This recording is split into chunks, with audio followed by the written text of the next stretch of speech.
Activity 2 നോക്കൂ. The stages of growth of different creatures are given below. താഴെ 2 creatures തന്നിട്ടുണ്ട്. അവരുടെ കുറച്ച് അവരുടെ ഗ്രോത്തിൻ്റെ അവർ വളരുന്നത് എങ്ങനെയാണ് എന്നുള്ള ഒരു കുറച്ച് കാര്യങ്ങളും സ്റ്റേജസുകളും തന്നിട്ടുണ്ട്. ഡിഫറെൻറ്റ് സ്റ്റേജസ് ഓഫ് ഗ്രോത്ത് തന്നിട്ടുണ്ട് അല്ലേ. അപ്പോൾ അത് ഓർഡറിലാക്കി നിങ്ങൾ എഴുതണം. ഇതിൽ കാണുന്ന ക്രിയേച്ചേഴ്സ് ആരൊക്കെയാണ്? മോസ്കിറ്റോയും പിന്നെ ആരാണ്? ബട്ടർഫ്ലൈയുമാണ്. ആരൊക്കെയാണ്? മോസ്കിറ്റോയും ബട്ടർഫ്ലൈയും. അപ്പോൾ നമുക്ക് ആദ്യം ബട്ടർഫ്ലൈയുടെ തന്നെ എഴുതാം. ബട്ടർഫ്ലൈ നമ്മൾ പഠിച്ചതാണ് അല്ലേ. ബട്ടർഫ്ലൈയുടെ ഏതൊക്കെയാണ് സ്റ്റേജസ് ഓഫ് ഗ്രോത്ത് നോക്കൂ. ഏതൊക്കെയാണ്? ബട്ടർഫ്ലൈ ആദ്യം എന്തിടും? എഗ്ഗ് അല്ലേ. പിന്നെ അതെന്തായിട്ട് മാറും? ലാർവ. എഗ്ഗ്, ലാർവ, അതിനുശേഷം അതെന്തായിട്ട് മാറും? പ്യൂപ്പ. അതിന് ലാസ്റ്റാണ് അതെന്തായി മാറുന്നത്? ബട്ടർഫ്ലൈ ആയിട്ട് മാറുന്നത് അല്ലേ.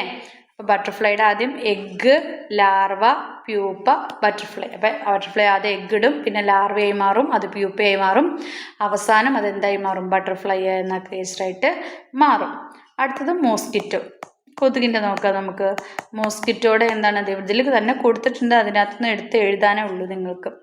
ആദ്യം എഗ്ഗ്, പിന്നെ എന്താണ്? റിഗ്ലർ അല്ലേ. റിഗ്ലർ, അതിനുശേഷം എന്തായിട്ട് മാറും? മോസ്കിറ്റോ. ഇങ്ങനെയാണ് മോസ്കിറ്റോയുടെ വളർച്ചയുടെ സ്റ്റേജുകൾ എന്ന് പറയുന്നത്. അതാണ് നമ്മൾ എഴുതിയത്. അപ്പം name the creatures who stages growth are completely given, right their growth stage in proper order. അത് പ്രോപ്പർ ഓർഡറിൽ എഴുതാനാണ് പറഞ്ഞിരിക്കുന്നത്. നമ്മൾ എഴുതിയിട്ടുണ്ട്. ഇനി B question, identify and write the larvae of the creatures given below.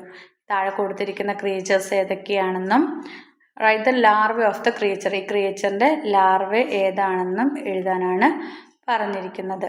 ആദ്യം കാണുന്നത് ഏതാണ്? ഫിഗർ എ ആരാണ്? നിങ്ങൾക്ക് തന്നെ അറിയാം ആരാണ്? ഫ്രോഗ്. നമുക്ക് നല്ല പരിചിതമാണ് അല്ലേ.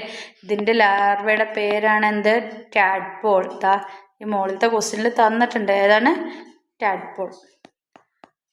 അപ്പോൾ തവളയുടെ ലാർവയുടെ പേരാണ് എന്ത്? ടാഡ്പോൾ അല്ലേ. ഇനി അടുത്ത ബി ആരാണ്? പാറ്റ, അതായത് കോക്രോച്ച് അല്ലേ. കോക്രോച്ചിൻ്റെ ഏതാണ്? നിംഫ്. ഏതാണ് മക്കളെ? നിംഫാണ്. കോക്രോച്ചിൻ്റെ ലാർവയുടെ പേര് നിംഫ്. NYMPH. നിംഫ്. കോക്രോച്ചിൻ്റെ ലാർവയുടെ പേര് നിംഫ്. ഫ്രോഗിൻ്റെ ലാർവയുടെ പേര് ടാഡ്പോള്. അപ്പോൾ ക്രിയേച്ചറിനെ ഐഡൻറ്റിഫൈ ചെയ്ത് അതിൻ്റെ ലാർവയുടെ പേര് എഴുതാനാണ് പറഞ്ഞിരിക്കുന്നത്. Name the process that happen to creatures in this manner. ഇങ്ങനെ ഓരോ ക്രിയേച്ചേഴ്സിന് ഈ രൂപത്തിൽ ക്രിയേച്ചറായിട്ട് മാറുന്നതിൻ്റെ ആ പ്രോസസ്സിനെ പറയുന്ന പേരെന്താണ്? ഇങ്ങനെ ക്രിയേച്ചർ ഉണ്ടാകുന്നതിൻ്റെ, അതായത് ഓരോ സ്റ്റേജ് വഴി എന്തായിട്ട് മാറുകയാണ്? ഒരു ഇതായിട്ട് മാറുകയാണ് അല്ലേ. ഒരു ക്രിയേച്ചർ പുതിയൊരു ക്രിയേച്ചറായിട്ട് മാറുകയാണ് അല്ലേ.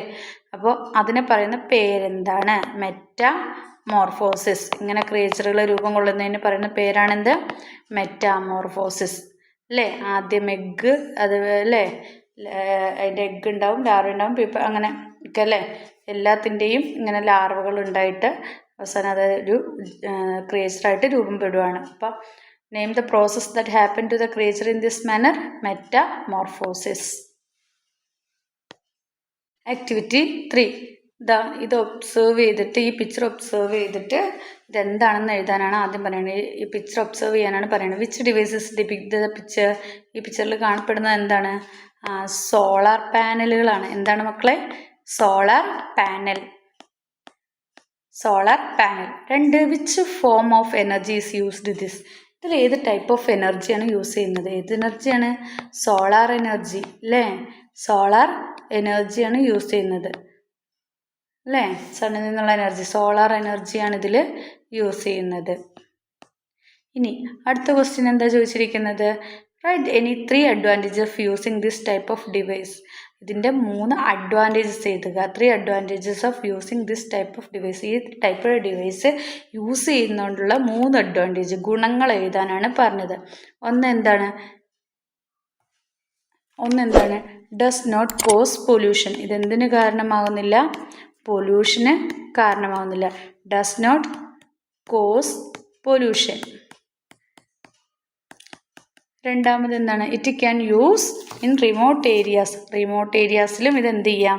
യൂസ് ചെയ്യാം അല്ലേ? It can use in remote areas. Remote ഏരിയാസിൽ use ചെയ്യാനായിട്ട് കഴിയും. Activity 4. Examine the classification of some organisms done by Rema and Suma given below. ഇവിടെ ഒരു ക്ലാസിഫിക്കേഷൻ നൽകിയിരിക്കുന്നു. കുറച്ച് ഓർഗാനിസങ്ങളുടെ ക്ലാസിഫിക്കേഷൻ നൽകിയിരിക്കുന്നു. ആര് ചെയ്തതാണ്? രമയും സുമയും ചെയ്തതാണ്. നമുക്ക് നോക്കാം. രമ ചെയ്തിരിക്കുന്ന റെപ്റ്റൈൽസിൽ ആരൊക്കെ ഉൾപ്പെടുത്തിയിട്ടുണ്ട്? Snake, crocodile, house lizard. ആംഫിബിയൻസിൽ ഫ്രോഗ്, സാൽമാൻഡർ, ടോർട്ടോയിസ്. ഇതാണ് രമയുടെ ക്ലാസിഫിക്കേഷൻ. സുമ ചെയ്തിരിക്കുന്നത് റെപ്റ്റൈൽസിൽ സ്കിങ്ക്, സ്നേക്ക്, അലിഗേറ്റർ. ആംഫിബിയൻസിൽ ഫ്രോഗ്, കാക്ലിയൻ, സാൽമാൻഡർ. ഇനി is there any mistake in the classification done by Rema and Suma? രമയും സുമയും ചെയ്തിരിക്കുന്നതിൽ എന്തെങ്കിലും തെറ്റുണ്ടോ എന്നാണ് ചോദിച്ചിരിക്കുന്നത്. ഈ ക്ലാസിഫിക്കേഷൻ ഇങ്ങനെ ചെയ്തതിൽ എന്തെങ്കിലും തെറ്റുണ്ടോ എന്നാണ് ചോദിച്ചിരിക്കുന്നത്. ഉണ്ടോ? നോക്കിയേ. രമ ചെയ്തിരിക്കുന്നതിൽ എന്താണ്? ടോർട്ടോയിസ് ആംഫിബിയനിലാണ് വന്നിരിക്കുന്നത്. ആണോ? ടോർട്ടോയിസ് ആംഫിബിയനിലാണ് വരുന്നത്? അല്ല, ടോർട്ടോയിസ് ആംഫിബിയനിലല്ല വരുന്നത്. അതുകൊണ്ട് രമയുടെ അത് തെറ്റാണ്. അപ്പോൾ നമുക്ക് എങ്ങനെ എഴുതാം? The inclusion of tortoise in the group of amphibian by Rema is wrong. Rema അതിൽ അടയാളപ്പെടുത്തിയിരിക്കുന്നത് അതുകൊണ്ട് തെറ്റാണ് അല്ലേ? ബി ക്വസ്റ്റ്യൻ നോക്കാം. Is it possible to include earthworm in the group of reptiles? Why? എന്താ ചോദിച്ചിരിക്കുന്നത്? റെപ്റ്റൈൽസിൻ്റെ ഗ്രൂപ്പിൽ എർത്ത് വേമിനെ ഉൾപ്പെടുത്താൻ പറ്റുമോ? എന്തുകൊണ്ട്? ഉൾപ്പെടുത്താൻ പറ്റുമെങ്കിൽ എന്തുകൊണ്ട്? ഉൾപ്പെടുത്താൻ പറ്റില്ലെങ്കിൽ എന്തുകൊണ്ട്? രണ്ടിനും ആൻസർ ഏതാണോ അത് എഴുതുക. ഉൾപ്പെടുത്താൻ പറ്റുമോ റെപ്റ്റൈൽസിനെ? ഇല്ല. എർത്ത് വേമിനെ റെപ്റ്റൈൽസിൽ ഉൾപ്പെടുത്താൻ സാധിക്കില്ല. Not possible. കാരണം എന്താ? The earthworm moves about by crawling. It has no dry skin and scales which are the characteristics of reptile. റെപ്റ്റൈലിൻ്റെ ക്യാരക്ടറിസ്റ്റിക്സ് ആണ് എന്ത്? ഡ്രൈ സ്കിന്നും സ്കെയിൽസും അല്ലേ? സ്കെയിൽസും ഉണ്ട്, ഡ്രൈ സ്കിന്നുമാണ്. Which are the characteristics of reptile. ഇത് റെപ്റ്റൈൽസിൻ്റെ ക്യാരക്ടറിസ്റ്റിക്സ് ആണ് എന്ത്? ഡ്രൈ സ്കിന്നും സ്കെയിലും. അത് ആർക്കില്ല? നമ്മുടെ എർത്ത് വേമിന് ഇല്ല. It has only wet skin. അതിന് എന്ത് സ്കിന്നാണ്? വെറ്റ് സ്കിന്നാണ്. അതുകൊണ്ട് അതിനെ ഇതിൽ ഉൾപ്പെടുത്താനായിട്ട് സാധിക്കില്ല. Activity 5. Classify the given energy sources into renewable and non renewable energy sources. എന്താണ്? താഴെ കുറച്ച് സാധനങ്ങൾ തന്നിട്ടുണ്ട്. ഈ തന്നിരിക്കുന്നതിനെ renewable and non renewable energy source എന്ന് ക്ലാസിഫൈ ചെയ്ത് എഴുതുക. റിന്യൂവബിൾ എന്ന് പറഞ്ഞാൽ എന്താ? പുനഃസ്ഥാപിക്കാൻ പറ്റുന്ന എനർജികൾ. നോൺ റിന്യൂവബിൾ എന്ന് പറഞ്ഞാൽ പുനഃസ്ഥാപിക്കാൻ കഴിയാത്ത എനർജി സോഴ്സുകൾ. അപ്പോൾ എന്തൊക്കെ തന്നിരിക്കുന്നത്? Wind, petrol, LPG, sun, wave. അപ്പോൾ നിങ്ങൾ 2 ടേബിൾ ഉണ്ടാക്കുക. എന്നിട്ട് എന്ത് എഴുതണം? Non renewable energy sources. വീണ്ടും പുനഃസ്ഥാപിക്കാൻ കഴിയാത്തത് ഏതൊക്കെയാണ്?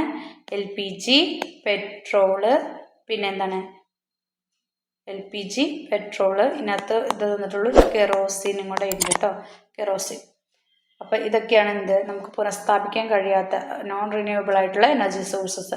ഇനി റിന്യൂവബിൾ ആയിട്ടുള്ള എനർജി സോഴ്സസ് എഴുതാൻ പറയുന്നുണ്ട്. ഇന്നത്തെ ഏതൊക്കെയാണ് റിന്യൂവബിൾ? Wind, sun, wave. ഇതൊക്കെയാണ് പുനഃസ്ഥാപിക്കാൻ കഴിയുന്ന എനർജി സോഴ്സുകൾ. റിന്യൂവബിൾ എനർജി സോഴ്സ് വീണ്ടും നമുക്ക് ഉൽപ്പാദിപ്പിക്കാൻ പറ്റും. വിൻഡ്, വേവ്, സണ്ണ് അല്ലേ? കാറ്റിൽ നിന്ന്, തിരമാലയിൽ നിന്ന്, പിന്നെ നമ്മുടെ സൂര്യനിൽ നിന്ന് അല്ലേ? രണ്ടാമത്തെ ക്വസ്റ്റ്യൻ നോക്കാം. ബി ക്വസ്റ്റ്യൻ നോക്കൂ. ബി ക്വസ്റ്റ്യനിൽ the uses of which energy sources the renewable or non renewable is better for the future. എന്താ ചോദിച്ചിരിക്കുന്നത്? എനർജി സോഴ്സിൽ റിന്യൂവബിൾ ആയിട്ടുള്ളതാണോ നോൺ റിന്യൂവബിൾ ആയിട്ടുള്ളതാണോ ബെറ്റർ ഫോർ ദ ഫ്യൂച്ചറിന്? വൈ? എന്തുകൊണ്ട്? എപ്പോഴും എന്താണ്? റിന്യൂവബിൾ ആയിട്ടുള്ളതാണ് നല്ലത്. വീണ്ടും പുനഃസ്ഥാപിക്കാൻ കഴിയുന്നതാണ് നല്ലത്. കാരണം നമ്മൾ ഉപയോഗിച്ചാലും എന്താണ്? നമുക്ക് വീണ്ടും ഉണ്ടാക്കിയെടുക്കാൻ പറ്റുന്നതാണെങ്കിൽ അത്തരം എനർജി സോഴ്സുകൾ ഉപയോഗിക്കുന്നതാണ് നല്ലത് അല്ലേ? നോൺ റിന്യൂവബിൾ ആയിട്ട് എന്നുള്ളത് നമ്മൾ ഉപയോഗിക്കുന്നതോറും അതെന്ത് വരും? കുറഞ്ഞ് അതിൻ്റെ ഇത് കുറഞ്ഞ് വരും അല്ലേ? ഭൂമിയിൽ നിന്നും അത് അപ്രത്യക്ഷമായിക്കൊണ്ടിരിക്കും. അപ്പോൾ നമ്മളെപ്പോഴും റിന്യൂവബിൾ ആയിട്ടുള്ളത് ഉപയോഗിക്കുകയാണ് നല്ലത്. അപ്പോൾ നമുക്കതെങ്ങനെ എഴുതാം? It is better to use the renewable energy sources.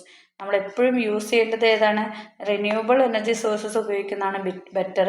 Because they do not get depleted due to consumption. നമ്മളത് ഉപയോഗിച്ചു എന്ന് കരുതി അതെന്താണ് കുറഞ്ഞൊന്നും പോകാനായിട്ട് പോകുന്നില്ല. ഇനി മൂന്നാമത്തെ question, write any 2 methods that can be adopted by you for energy conservation.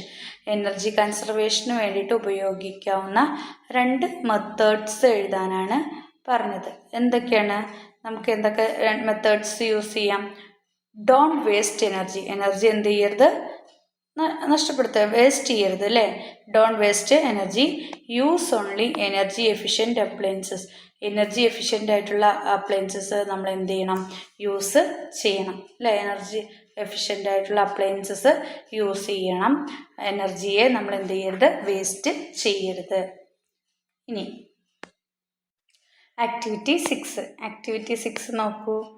Identify the following constellations and write their name. താഴെ കൊടുത്തിരിക്കുന്നത് നോക്കിയിട്ട് അതിൻ്റെ പേരുകൾ എഴുതാനാണ് പറഞ്ഞിരിക്കുന്നത്. ഇതിൽ ആദ്യം കാണിച്ചിരിക്കുന്നത് എന്താണ്? നമ്മൾ പഠിച്ചതാണ്, ഓറിയോൺ. ഏതാണ്? ഓറിയോൺ. രണ്ടാമത് കാണിച്ചിരിക്കുന്നത് ബിഗ് ഡിപ്പർ. ഏതാണ് മക്കളെ? Big dipper. മൂന്നാമത്തെ ഏതാണ്? സ്കോർപിയസ്. മൂന്നാമത്തെ സ്കോർപിയസ്. ഇനി choose the right statement helpful for star watch. എന്താണ് ബി ക്വസ്റ്റ്യൻ ചോദിച്ചിരിക്കുന്നത്? ഇതിൽ താഴെ കൊടുത്തിരിക്കുന്നതിൽ സ്റ്റാർ വാച്ചിന് ഹെൽപ്ഫുൾ ആയിട്ടുള്ള സ്റ്റേറ്റ്മെൻറ്റ് ഏതാണെന്നാണ് ചോദിച്ചിരിക്കുന്നത്. Use a star map. Star map use ചെയ്ത് കറക്റ്റ് സ്റ്റേറ്റ്മെൻ്റ് ആണ്. Choose a bright moonlight night for star watching. Star വാച്ചിങ്ങിന് വേണ്ടിയിട്ട് ബ്രൈറ്റ് മൂൺലൈറ്റ് ഉള്ള നൈറ്റ് ചൂസ് ചെയ്യാനാണ് പറയുന്നത്. അത് റോങ് സ്റ്റേറ്റ്മെൻ്റ് ആണ്. Electric light in the surroundings help night sky watching. ചുറ്റുമുള്ള എന്താണ്? ഇലക്ട്രിക് ലൈറ്റ്സ് നൈറ്റ് സ്കൈ വാച്ചിങ്ങിന് ഹെൽപ്പ് ചെയ്യുന്നതാണ് പറയുന്നത്. അതും റോങ് സ്റ്റേറ്റ്മെൻ്റ് ആണ്. Fourth, choose a dark open space. അത് കറക്റ്റ് സ്റ്റേറ്റ്മെൻ്റ് ആണ്. ഡാർക്ക് ഓപ്പൺ സ്പേസ് ചൂസ് ചെയ്യുക. Where horizon is visible for observation. അതാണ് കറക്റ്റ് ആയിട്ടുള്ള ആൻസർ.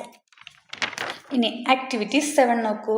Complete the picturisation. താഴെ കൊടുത്തിരിക്കുന്ന ഇത് കംപ്ലീറ്റ് ചെയ്യാനാണ് പറഞ്ഞത്. സെൻസറി ഓർഗൻസിൻ്റെയാണ് തന്നിരിക്കുന്നത്. നമ്മുടെ സെൻസറി ഓർഗൻസ് ആണ് തന്നിരിക്കുന്നത്. ടങ്ക് എന്തിനു വേണ്ടിയിട്ടാണ്? ഓരോ ABCD അങ്ങനെ തുടങ്ങാം നമുക്ക്. എ എന്ന് പറഞ്ഞാൽ വിഷന് വേണ്ടിയിട്ട് ഏതാണ്? കാണാൻ വേണ്ടിയിട്ട് ഏതാണ്? ഐ അല്ലേ? കണ്ണാണ് വേണ്ടത്. പിന്നെ ബി ഇയർ എന്തിനു വേണ്ടിയിട്ടായിരിക്കും?